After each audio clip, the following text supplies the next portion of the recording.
বর্ষা এসেছে, পানি এসেছে নদীতে, আর সেই পানির সাথে ফিরে এসেছে পদ্মার পাড়ের চিরচেনা দৃশ্য।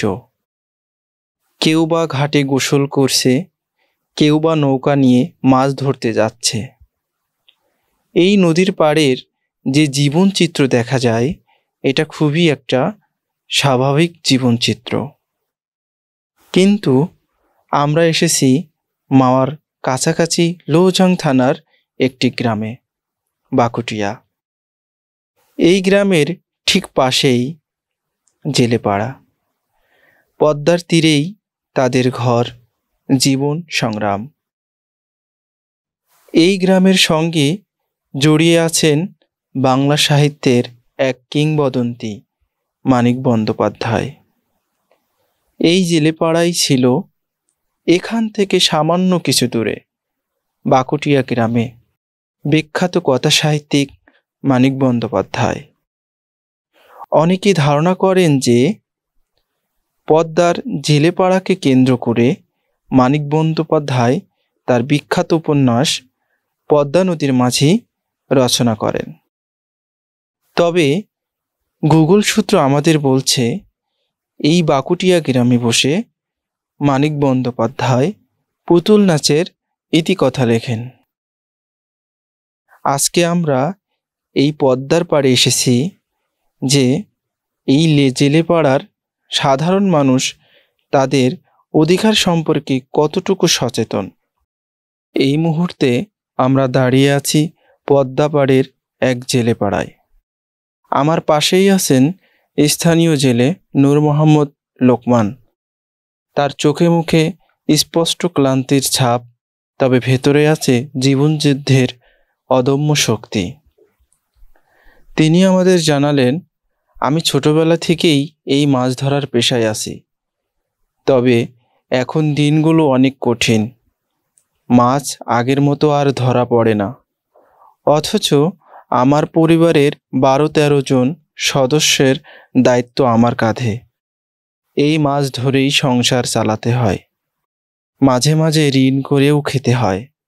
আপনি কতদিন যাবত এই পেশার সাথে জড়িত, মাছ ধরার সাথে? এই ছোট থেকে। তো আগে কিরকম মাছ পাইতেন আর এখন কিরকম মাছ? আগে মাছ বেশি পাইতাম, এখন মাছটা কম। আপনার পরিবারের কয়জন আছে সদস্য? আমরা 12-13 জন আছি। 12-13 জন আছেন, তো আপনার উপরেই সবাই নির্ভরশীল? হ্যাঁ। 12-13 জন খায় আপনার? আমার উপরেই খাওয়া। আপনার উপরেই খাওয়া। তাহলে এটা কিভাবে হয়, আপনারা কিভাবে চলতে পারেন? এই আল্লাহ মনে করেন যে সময় দেয় তাই নিয়ে পোলাবাই নিয়ে মা বাপ নিয়ে খাই। এমনি কোনো ঋণগ্রস্ত আছেন? ঋণ নিছেন কোনো জায়গা থেকে? ঋণ কর্জ? হ্যাঁ। কোনো এনজিও থেকে নিছেন? হ্যাঁ। পদ্মার পাড়ের এই এলাকায় শুধু জেলে নয়, আরও অনেক মানুষ আছেন যারা নানা উপায়ে জীবিকা চালিয়ে নিচ্ছেন। তাদেরই একজন মনির। পেশায় তিনি একজন সবজি বিক্রেতা। মনির আমাদের বলেন, আমি প্রতিদিন এই পদ্মার পাড়ে সবজি বিক্রি করে যা পাই তাই দিয়েই সংসার চালাই। কিন্তু আমাদের এখানে কোনো ভালো হাসপাতাল নেই, নেই কোনো ভালো স্কুল বা কলেজ। আমরা সব দিক থেকেই পিছিয়ে আছি, যেন উন্নয়ন শব্দটা আমাদের জন্য নয়। ওই পারে গোপালগঞ্জের কিছু নেই, স্বাস্থ্য শিক্ষা কিছু নেই না। এনে একটা ভালো একটা হাসপাতাল নেই, ভালো একটা ক্লিনিক নেই, ভালো একটা কলেজ নেই, ভালো একটা স্কুল নেই। মাওয়া এলাকায় বুঝছেন, মা বঞ্চিত ওই জায়গায়। পদ্মার পাড়ের প্রতিটি মানুষই যেন জীবন সংগ্রামের প্রতিচ্ছবি। এবার আমরা কথা বলেছি আরেক জেলে মোহন গোপালের সঙ্গে। তার জীবনও জড়িয়ে আছে নদীর সঙ্গে, কিন্তু গল্পটা যেন প্রতিদিন একটু বেশি কঠিন হয়ে উঠছে। মোহন গোপাল আমাদের বলেন, আমি জাল ফেলে মাছ ধরেই সংসার চালাই, কিন্তু এখন তো মাছ তেমন পাওয়া যায় না। আর প্রায় সময় মৎস্য অভিযান চলে, সেই সময় মাছ ধরা নিষিদ্ধ। ফলে অনেক সময় নদীতে নামতেই পারি না। সরকার থেকে মাসে 20 কেজি চাল পায়, তাতে কোনো রকম চলে যায়।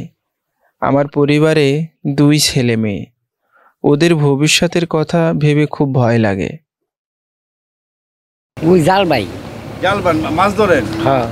কত রাত্রে মাছ ধরতে গেছিলেন? না না এখন বন্ধ, অনেক দিন ধরে। অনেকদিন ধরে মাছ ধরা বন্ধ? তাহলে এই সংসার চলে কেমনে?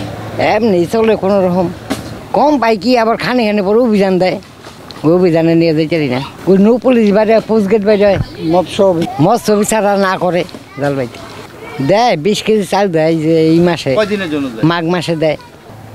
বাচ্চারা কি স্কুলে যায়? না না, বাচ্চা কয়জন? 2 পোলা 2 মেয়ে। এই জেলে পাড়ার জীবন শুধু কষ্ট আর বেঁচে থাকার সংগ্রাম নয়, এটি বাংলাদেশের একটি জীবন্ত ইতিহাস। এই মানুষগুলো সচেতনতা, সহায়তা আর টেকসই পরিকল্পনা ছাড়া টিকে থাকতে পারবে? তাদের গল্প শোনার দায় আমাদের সবার।